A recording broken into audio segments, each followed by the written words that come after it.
The legend lives on from the Chippewa on down of the big lake they call Gitchagumi.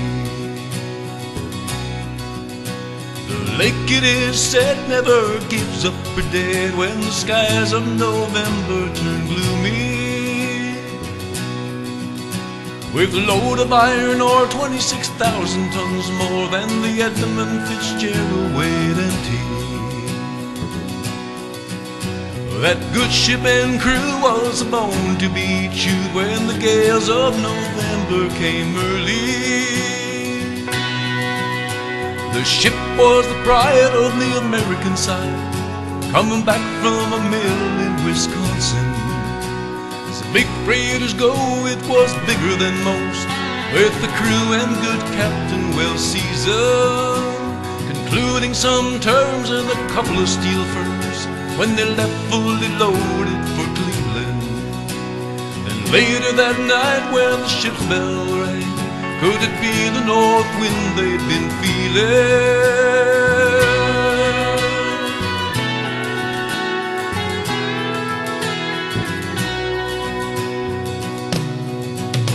The wind in the wires made a tattletale sound, and the wave it broke over the railing. And every man knew, as the captain did too, 'twas the witch of November come stealing. The dawn came late and the breakfast had to wait, and the gales of November came a-slashing.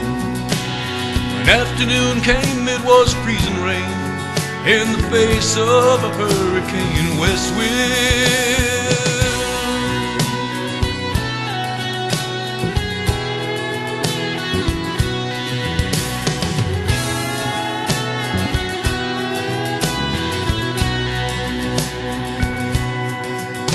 When supper time came, the old cook came on deck saying, "Fellas, it's too rough to feed you."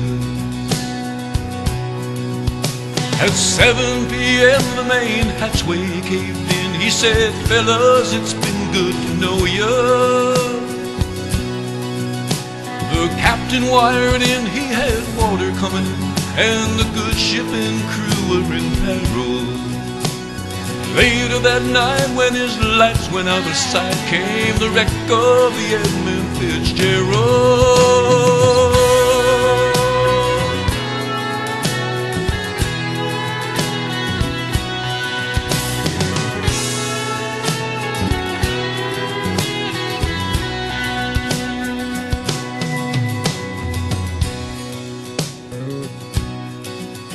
Does anyone know where the love of God goes when the waves turn the minutes to hours? The searchers all say they'd have made Whitefish Bay if they'd put 15 more miles behind her. They might have split up or they might have capsized, where they may have broke deep and took water. And all that remains is the faces and the names of the wives and the sons and the daughters.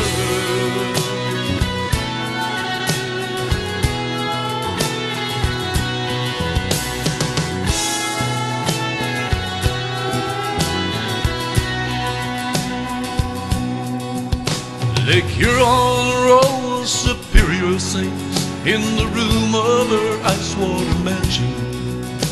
Old Michigan steams like a young man's dreams. The islands and bays are for sportsmen. And farther below, Lake Ontario takes in what Lake Erie can send her. And the iron boats go as the mariners know, where the gales of November remember.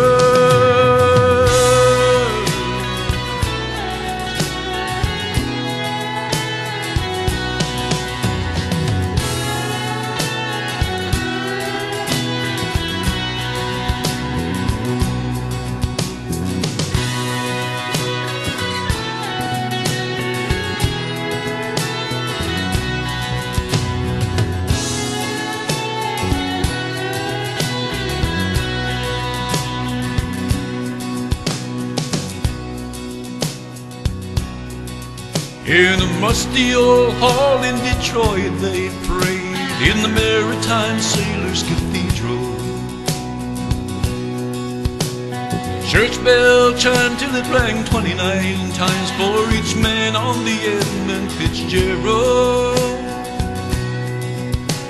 The legend lives on from the Chippewa on down to the big lake they call Gitchigumi.